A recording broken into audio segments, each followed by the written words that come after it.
in the same way that we abbreviate the price elasticity of demand to PED.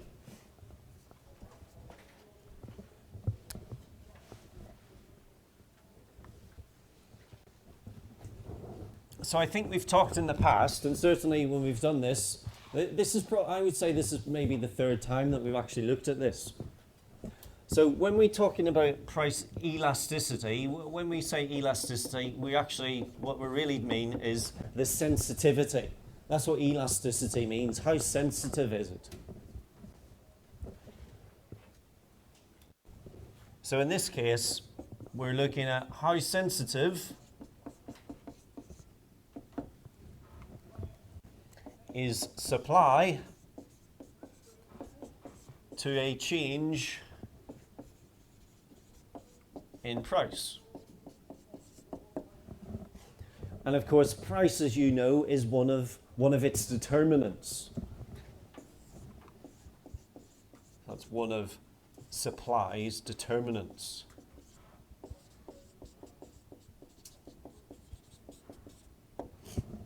Alongside other things such as cost, taxes, subsidies, etc.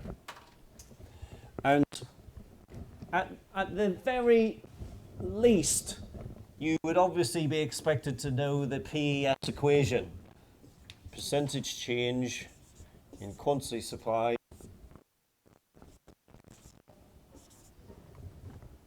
divided by the percentage change in the price.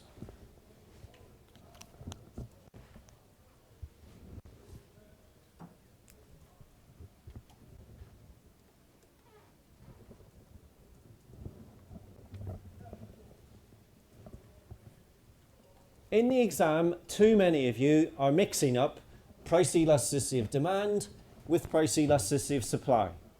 So you're talking about things like substitutes, like the proportion of income spent on something, like whether it's a necessity. All of these things. So those are determinants of price elasticity of demand. They are not determinants of price elasticity of supply. So at the very least, you need to be maybe going back and refreshing your memory as to, well, what is it?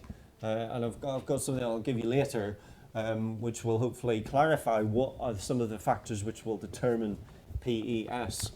But as with all of these, Johan, you'll ultimately end up with an answer to this equation, and the answer will be what? What sort of value, what range of values might you get?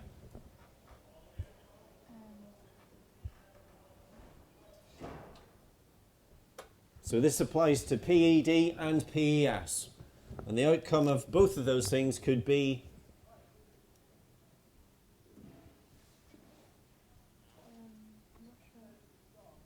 Thomas. Like positive or negative? Nope. Yes? No. No, what are the three possible alternatives? And the same applies to price elasticity of demand. Oh, I was going to say 0 to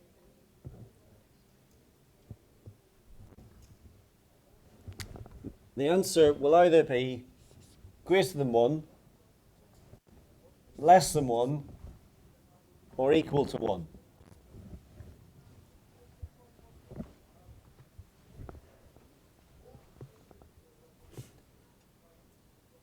Now, Thomas Cresswell, whenever the value is greater than 1, we say that PES is?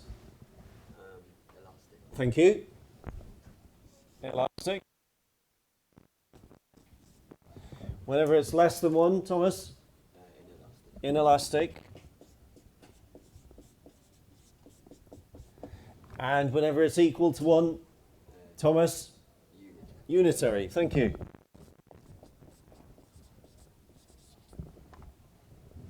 So those are your three potentials. And then, of course, you have your special cases. And by special cases, what do we mean by special cases? Thank you. So your special cases would be perfectly what, Alana? Inelastic. or perfectly elastic. Thank you.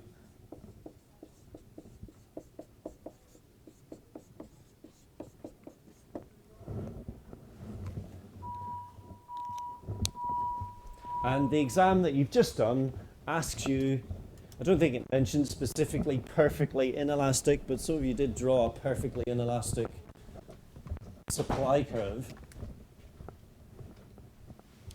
So to represent these diagrammatically, Jake, so what's a perfectly inelastic curve look like?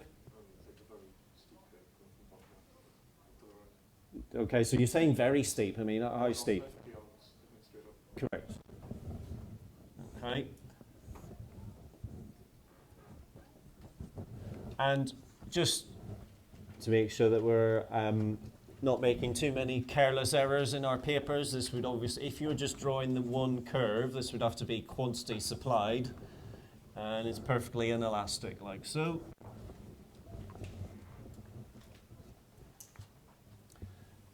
And Jake, if it's perfectly elastic, it's to infinity, yep.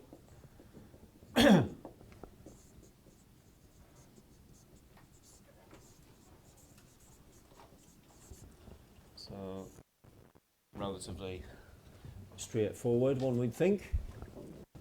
Now, those of you who got those mixed up in the exam, you know, it's all right to get them mixed up in the trial exams, but you cannot afford to get such a question as that wrong in the real exam. I mean, that's 2 marks for. I mean, there's no economic knowledge there. All you're doing is learning something and just regurgitating it. What does this diagram? I mean, you could give that to year 7. Give that to anybody as an exam question. Give them the diagrams a week earlier. Say this is elastic, this is inelastic, and then a week later, can you draw it, please? I mean, there's no skill in that. It's just learn it, stick it in your memory, and then spew it out at the appropriate point on the exam paper. There's no skill in it. It's just learning and regurgitating. You're doing knowledge and understanding there. You're not doing any application, any analysis, any evaluation. This is the bare bones of understanding. This is.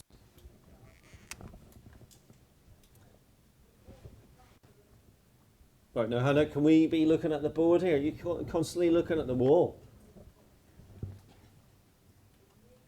Okay, so now then, let's draw a diagram for an elastic. So let's just think about what we mean here by elastic.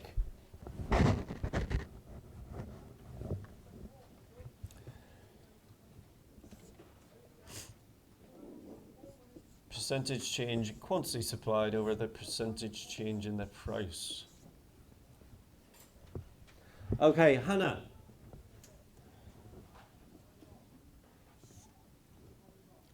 It's good to understand this by way of the equation, not only the diagrams. So if I said to you, Hannah, that the price of whatever it might be goes up by 10%, what will have to happen to quantity supplied to give me an outcome which is, as we would call it, elastic?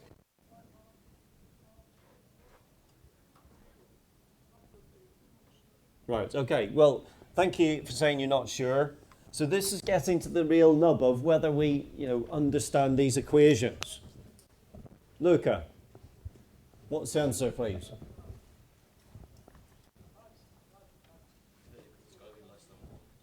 Elastic is greater than 1.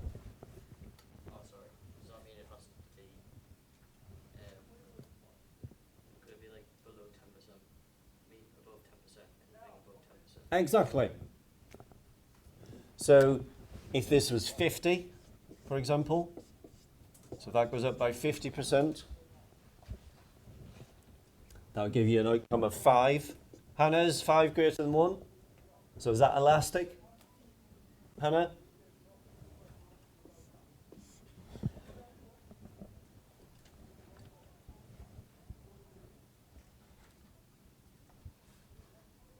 Now, you see, the thing is, if you understand the equations, it also then makes it easy to think, right, well, what might an elastic curve look like?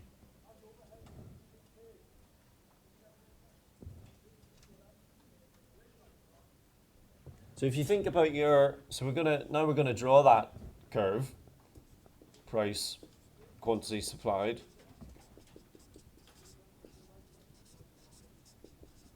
And because I understand this, because you understand it, I know that an elastic curve, Stephanie, if you just answer this question, please. I know that an elastic curve is going to be one, and this is my question to you, is quantity supplied rising faster than price, or is price rising faster than quantity supplied? Quantity supplied is rising faster than price because this is going up by, if you want to, you could call this miles per hour, right? So this is going up at 50 miles an hour, whereas that's only going up by 10 miles an hour.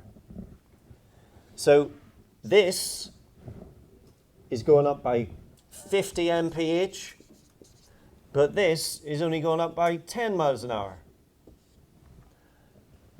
Now that should, hopefully, make it easy to think about what the curve is going to look like. Ella, what's the curve going to look like?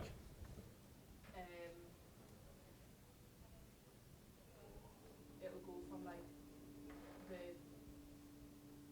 it'll be lower down, but obviously because it's supply, but I don't really know. We're going to be. So if I started here, Ella, Yeah. and finish there, does that show me that quantity supplied is rising much faster than price?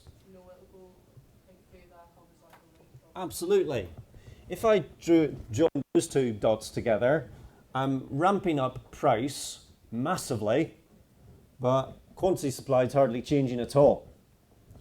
So I can immediately see that's not correct. But if I drew it nice and flat like that, quantity supplied is flying up because it's going from QS1 to QS2. So that's gone up massively. And price has only gone up, we've got the ratio probably right there. That's gone up 5 times more than the price has. So if you understand the equation, it makes it very easy to work out what the diagram will look like.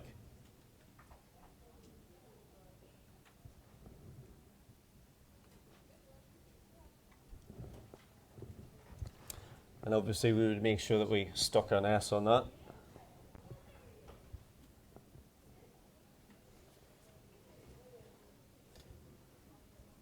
So, Brooke, can you then please do the same, but this time for inelastic? So I always, sorry to interject before you start, I always like to keep the math simple just by doing 10% on the bottom line. So let's have this as a 10% again, increase.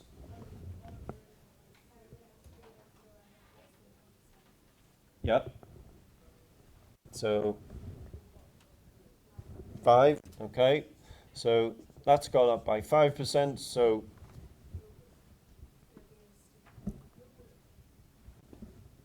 before we get to that, so that gives you a value of 0.5. So we're in our less than 1, so we know we've got that part of it right. That means that price is going up by 10 miles an hour, but quantity supplied 5.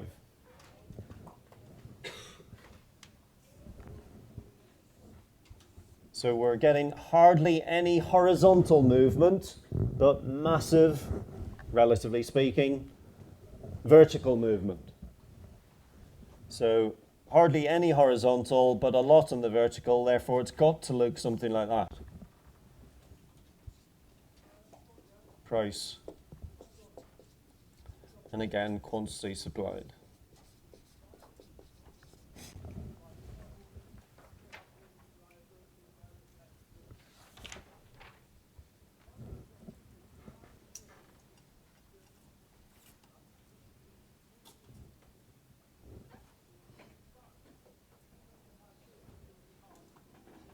And that then takes us to the last one, which probably can be classed as a special case really as well, unitary elasticity.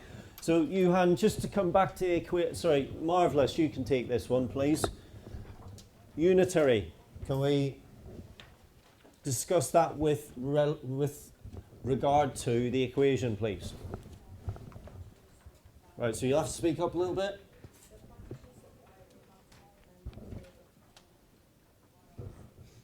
Okay, so if we're starting, as I said, keep the math simple. So 10% rise in price. Right, okay. So if it's unitary, obviously if the bottom line is up by 10%, then so too is the top.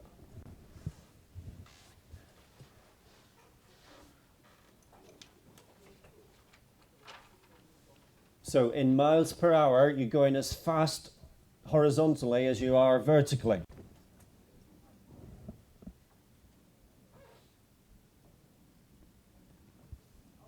It's a useful way to think of it, isn't it, Brooke? Miles per hour.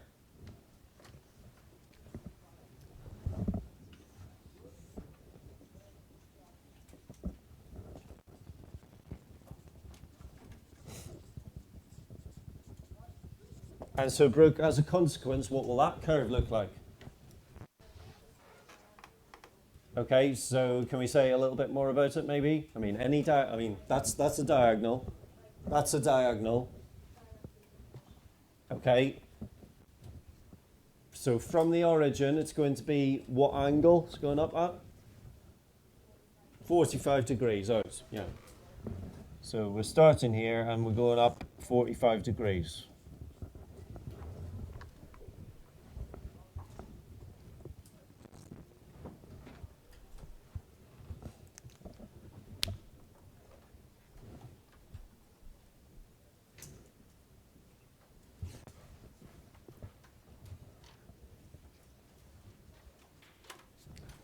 Okay. So that's all of the basic gist. Sam, you got that? Can you sit up, please? So that's the basic gist of all of the theory, all of the stuff that is probably the third time, as I said, we've been through this. But obviously the more difficult part of this is, and I think your exam papers are testament to this really, the more difficult part of this is, right, well, I know all of this, but what does that mean in terms of a specific market? So I'm going to give you some questions shortly, which is to do with fishing and salmon market particularly. But one could apply this to all sorts of different markets. So, Daniel, what could you apply this to in terms of a particular market?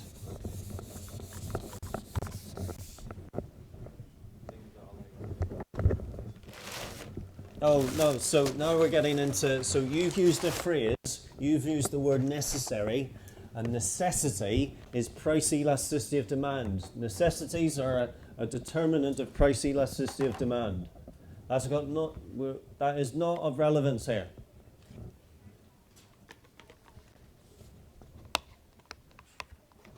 So would you like to have another go?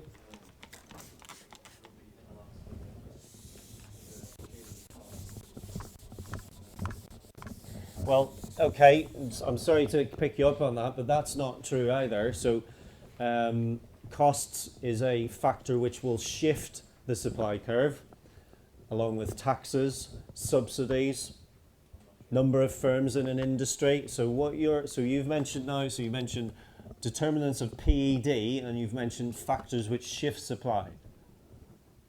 Yes, Sam. What do you mean?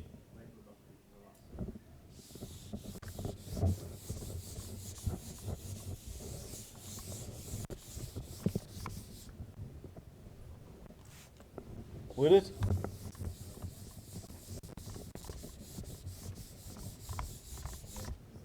Do you mean because people demand it no matter what price it is? Right, well that's a demand factor then. Right, what? Okay, good. So why?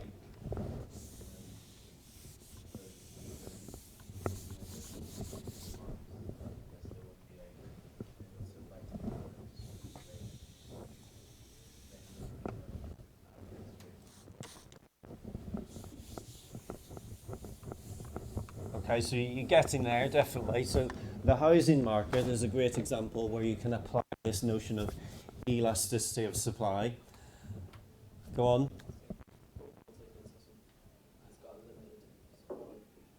Okay, or capacity at a stadium or something like that. Yes? Yeah, the same sort of principle applies, yeah, absolutely. Anything else, Emily?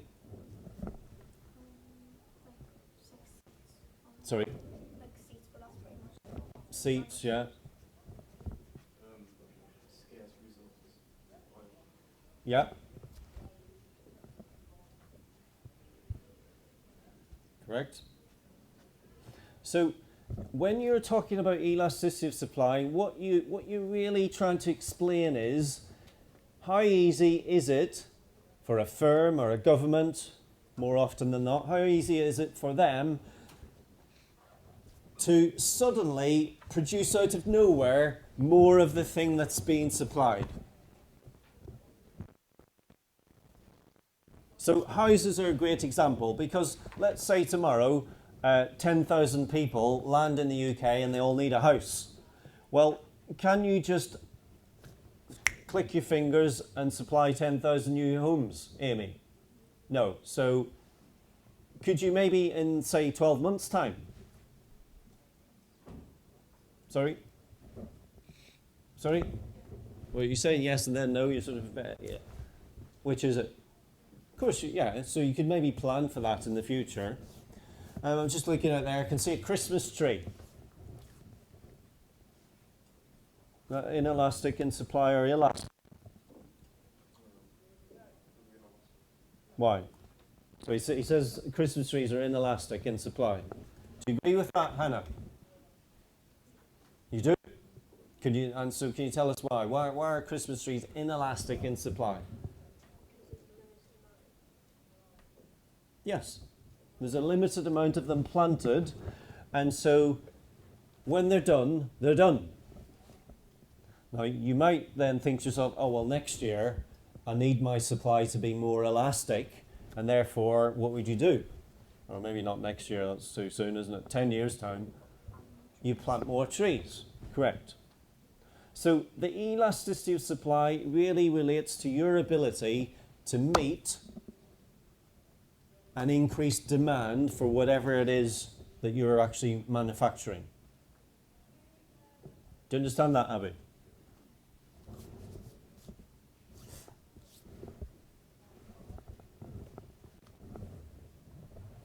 Now, on that basis, what then would you say would be the determinants of PES?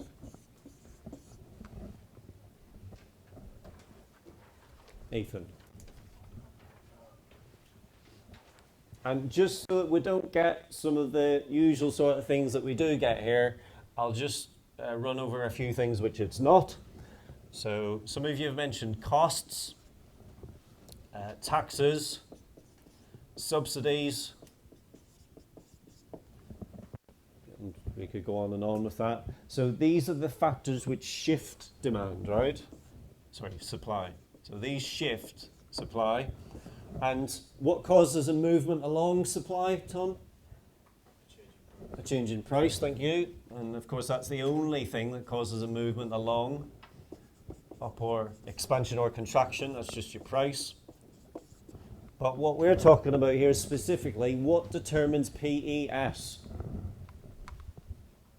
Alana, what determines PES?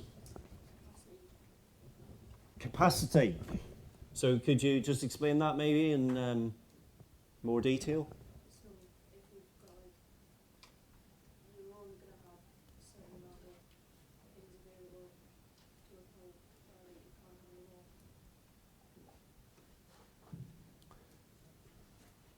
more. Okay, that's maybe not the clearest. So could you give an example in terms of the local Nissan factory and capacity and the machines there and so on? Elliot.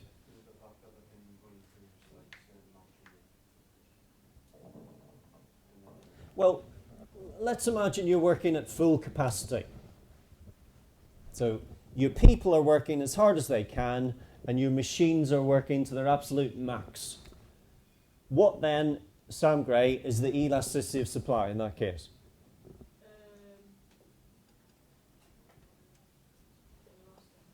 Why? Right, so you're using all your resources, and if you got a massive order and you just have to say, can't do it, mate, sorry, go somewhere else. Or come back in 6 months' time. But what, Sam, if you were using your machines at 50% and your employees were all on 50% hours? What's your price elasticity of supply? Yes, much more elastic, correct. So you could say one determinant, number one, would be the extent to which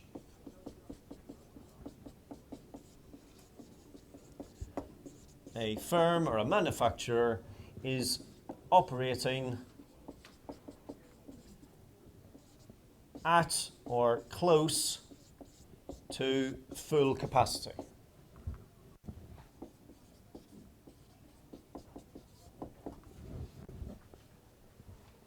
So if it's operating, Stephanie, at full capacity, PES is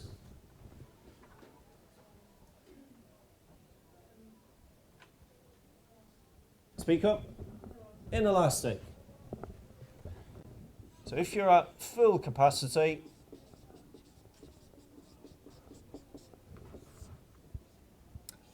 then your PES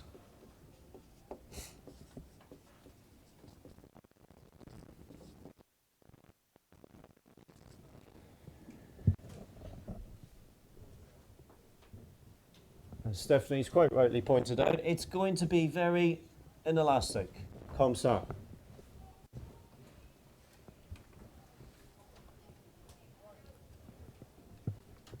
Now I'm going to stick and demanded on this now. Now that of course means then, if someone comes along and says, if it is the Nissan factory down the road, if they get a massive new order in, so the demand goes up enormously from D1 up to D2, well, because there are so few cars, in this instance, available, they're not really able to meet that extra demand. And as a consequence of that, as you know, with things which are scarce, the price just shoots up. So the price will just rocket up from P1 up to P2. Now that, of course, is the example which was being referred to within the trial exam paper that you did. You were being asked to explain what this means. So what this means is price is going to rocket.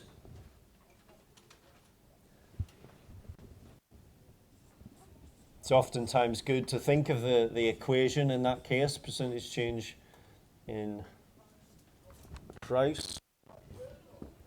So we can see from this, very well, we can see from this diagram that quantity supplied really doesn't go up much. It goes from Q1 to Q2. So this top line, if the price has gone up by 10%, this is going to go going up maybe by 2%. So the change in price is much, much bigger than the change in the quantity supplied.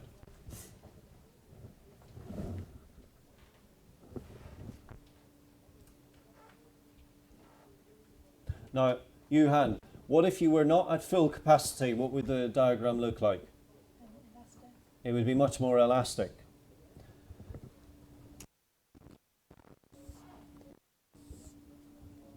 So if this was below capacity,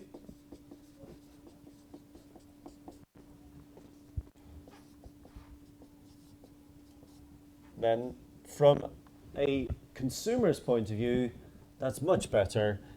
An increase in demand from D1 to D2.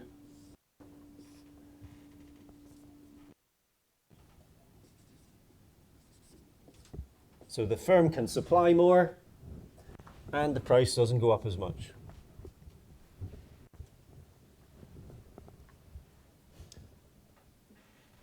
Yeah. You know how that's good for consumers? It's also good for like the investor.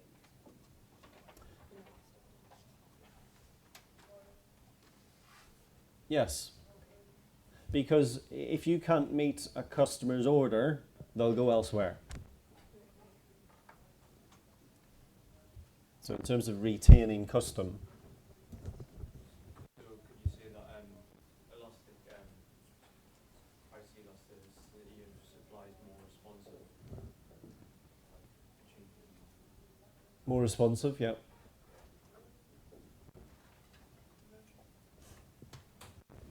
Okay, so secondly, so that's determinant 1. Are you close to capacity or are you not? Now, I can't remember who over here was talking about houses.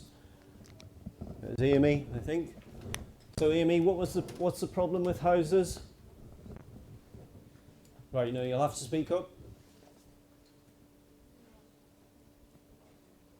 Okay, so you're saying houses are inelastic in supply, but why is that? Speak up. They can't build them. Speed, right. So, Amy, we're not finished yet. So, in the housing market, Amy, one of the key problems is what? One of the key problems is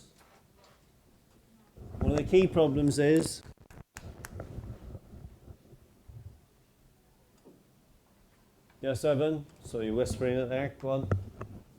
Speak up. Time. Correct.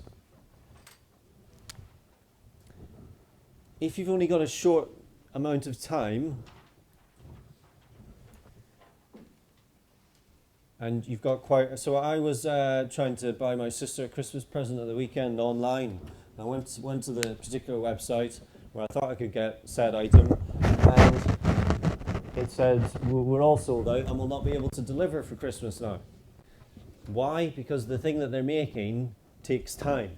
So the supply is very, very inelastic in the sense that what's on the website, once it's gone, and you'll have to wait months for the next lot. So in economics, you should be aware by now, we talk about the short run and we talk about the long run. Now that has nothing to do with sprints and marathons. These are time periods. We actually talk about the very short run and the very long run, but for your purposes, this is fine. Short run and long run. So if I'm making some sort of handcrafted, knitted shorts or whatever it might be, in the short run, as in a couple of weeks or whatever, if the lead time on those let's say the lead time on those knitted shorts is 4 weeks. Well, in a short period of time, so less than that, in 2 weeks, what will the elasticity of supply be, Abby? It'll be very inelastic, yes.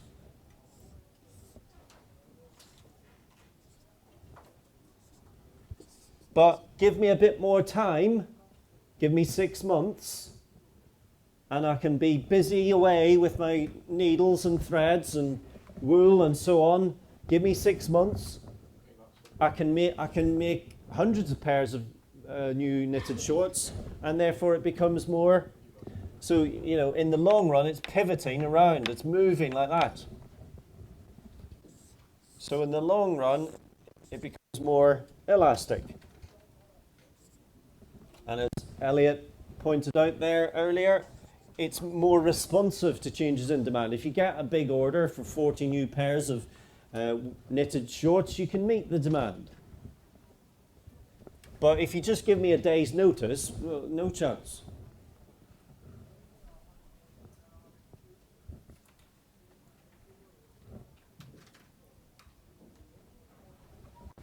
Okay, 3. So what we're saying here, in brief, so the second determinant really is the time period involved. If you need a lot of time, if you don't give people much time, it'll be very inelastic. Some question or a third point? Question or third point? Right, Isaac, what's the third factor, determinant?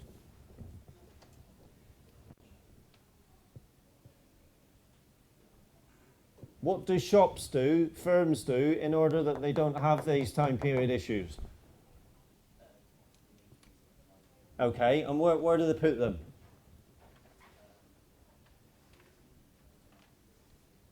Where do they keep them? In a warehouse, right. So, what's that called? What are you keeping? You know, I've got 3 pairs of knitted shorts I'm on the hanger in the shop, but in the warehouse I've got 500 pairs. So what am I keeping in the warehouse? What would businesses call that I'm keeping in the warehouse?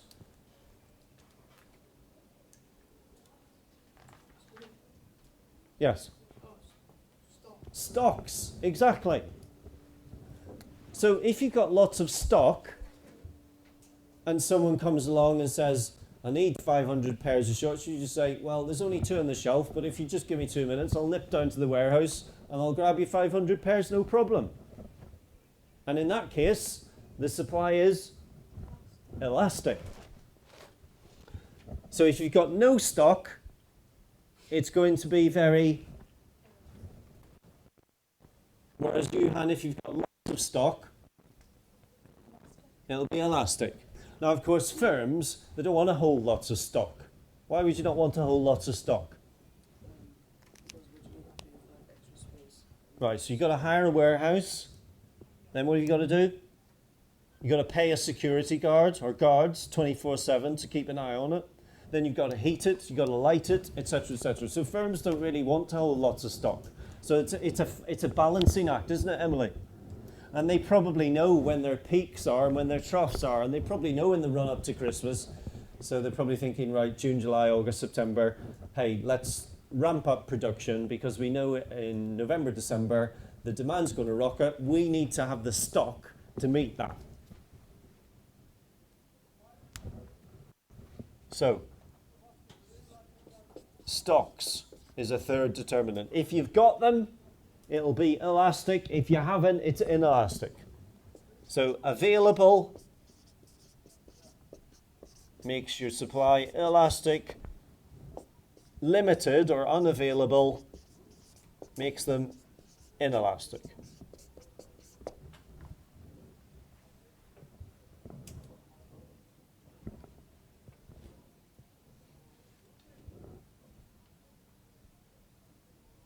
And this is why, of course, fishing, Brexit, is a great example of this. There's the ocean. How many fish are in it? There's a certain amount of stock in it. Is it easily replenished? Not particularly. So the supply of fish stock in the oceans is relatively limited. So it's inelastic in that sense. So applying your knowledge of price elasticity of supply to a specific market. Housing market, another great example. Do we have a shortage of housing in this country? Yes. Have successive governments promised to build more and more houses every year? Yes. Does it actually happen? No. Therefore, supply remains very inelastic. Christmas trees. Don't know if any of you have purchased a real Christmas tree this year, but the price of them, the price of a real Christmas tree is getting ridiculous. And why is that? Because of limited stock. And especially this year, because people think, well, I haven't been out of the house for 8 or 9 months, so I'm not going to sort of scrimp on Christmas. We're going to have a great Christmas, and we're going to get 1 tree, we're going to get 2 trees, 3 trees, so the demand for trees is going up massively, and the stock is very inelastic, and consequently, if you're a Christmas tree supplier, you're reaping the rewards of that because the prices are shooting up. Yes, Thomas?